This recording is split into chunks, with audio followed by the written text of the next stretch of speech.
کہا جا رہا ہے کہ ایوان صدر خالی کروایا جائے گا، آصف علی زرداری صاحب کو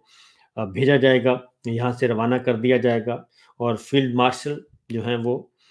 صدر مملکت بننا چاہتے ہیں، ایوان صدر میں پہنچنا چاہتے ہیں، اور اس میں کوئی شک نہیں ہونا چاہیے، اور کوئی بعید از قیاس بھی نہیں ہونا چاہیے کہ یہ نہیں ہو سکتا، بالکل ہو سکتا ہے، کیونکہ جب بھی کوئی ملٹری ڈکٹیٹر جو ہے وہ اپنے لیے راستہ تلاش کرتا ہے تو وہ سب سے پہلے اس کی نظر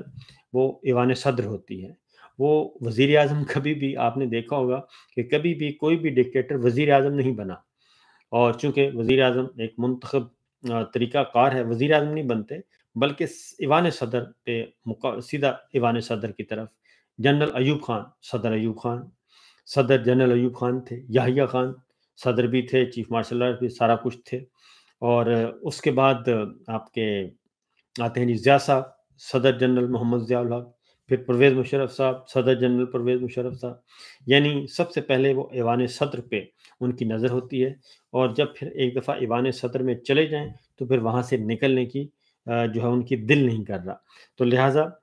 اس میں کوئی حیران ہونے والی بات نہیں ہے، حیران نہیں ہونا چاہیے کہ یہ آخر جنرل صاحب کو کیا ہو گیا کہ وہ فیلڈ مارشل ہیں، آرمی چیف ہیں، تو وہ صدر مملکت بھی بننا چاہتے ہیں۔ اس میں حیرانی والی کوئی بات نہیں، سب کچھ سوچا جا سکتا ہے، کیونکہ جب بند کمروں میں آپ بیٹھتے ہیں اور آپ کے آس پاس خوش آمدیوں کا ایک ٹولہ ہوتا ہے، یا خوش آمدی ہوتے ہیں یا سبارڈینیٹ ہوتے ہیں، تو سبارڈینیٹ تو بیچارے جرات ہی نہیں کر سکتے کسی بھی قسم کی کوئی بات کرنے کی، وہ تو یس سر اور یس سر اور یس سر، اس کے علاوہ کچھ نہیں،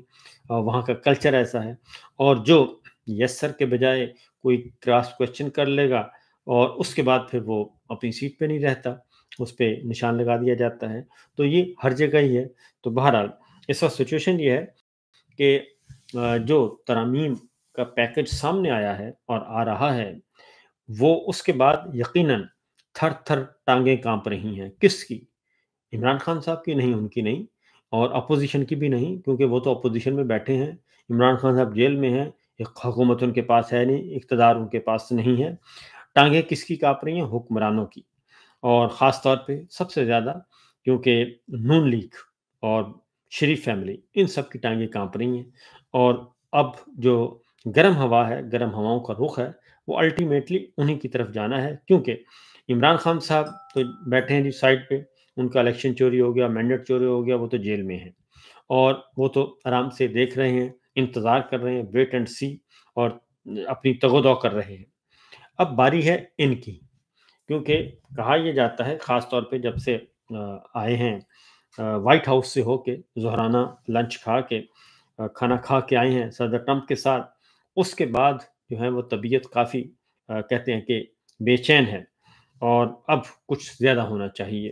اور اگلی ملاقات اگر ہوتی ہے تو اس میں جنرل صاحب جو ہیں وہ فیلڈ مارشل بن گئے ہیں، آرمی چیف بن گئے ہیں، تو صدر بھی بن جائیں تو کوئی حرج نہیں ہے، اور یا پھر ان کا کوئی ایسا کردار کیا جائے کہ ان کو مکمل طور پر آئینی تحفظ حاصل ہو جائے، اور وہ پھر تاحیات جو ہیں وہ اس عہدے پر براجمان رہیں۔ اصل مسئلہ یہ ہے، کیونکہ جب چیزیں سامنے آئی تھیں تو خواجہ آصف صاحب اور رانا ثناء اللہ صاحب دونوں نے پہلے زبردست طریقے سے آئے، خواجہ آصف صاحب بہت آئے، اور انہوں نے ہائیبرڈ کی گردان جانی۔ ہائیبرڈ نظام جو ہے وہ کیا ہوتا ہے؟ ہائیبرڈ نظام ہے کہ بظاہر آپ کی پارلیمان ہے، بظاہر سب کچھ ہے، لیکن وہ نہیں، بلکہ ڈیفیکٹو رولرز جو ہیں وہ آپ کے ملٹری رولرز ہوتے ہیں، ملٹری لیڈرشپ ہوتی ہے، وہ آپ کے حقیقی جن کے پاس طاقت، جن کے پاس اختیار، اصلی اختیار وہ ہوتا ہے، وہ رن کر رہے ہوتے ہیں۔ تو ہائیبرڈ نظام دوغلا نظام، اور دوغلا نظام جو نظر آ رہا ہے وہ نہیں ہے، بلکہ جو نظر نہیں آ رہا وہی اصل چیز ہے۔ تو اس میں ہائیبرڈ نظام میں جو ہے وہ پہلی دفعہ یہ نون لیگ نے ہی یہ ٹرم استعمال کی جب عمران خان صاحب کی حکومت تھی اور ان کے ملٹری اسٹیبلشمنٹ سے اچھے تعلقات تھے، تو اس وقت کہا گیا کہ یہ تو ہائیبرڈ نظام ہے۔ اب خواجہ صاحب کہتے ہیں یہ ہائیبرڈ پلس ہے، یہ آئینی نہیں ہے، یہ غیر آئینی نظام ہے، اور ہم سب اس غیر آئینی نظام کا حصہ ہیں۔ جب انہوں نے مسلسل کہا، تواتر کے ساتھ یہ کہا، تو راول پنڈی میں کچھ مسئلہ ہوا، اور چونکہ خواجہ صاحب جو ہیں وہ ان کی سرشت میں ہے کہ وہ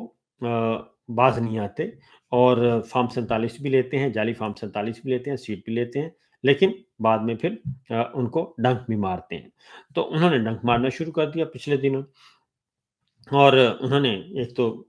ایک طرف آرمی چیف کی تعریفیں کر رہے تھے، دوسری طرف یہ کہہ رہے تھے ہائیبرڈ نظام ہے، اور ٹی وی چینلز پہ آ کے کہنا شروع کر دیا۔ اب میں آپ کو بتاؤں کہ خواجہ صاحب جو ہیں وہ نواز شریف صاحب کی مرضی کے بغیر ہل بھی نہیں سکتے۔ شہباز شریف صاحب کو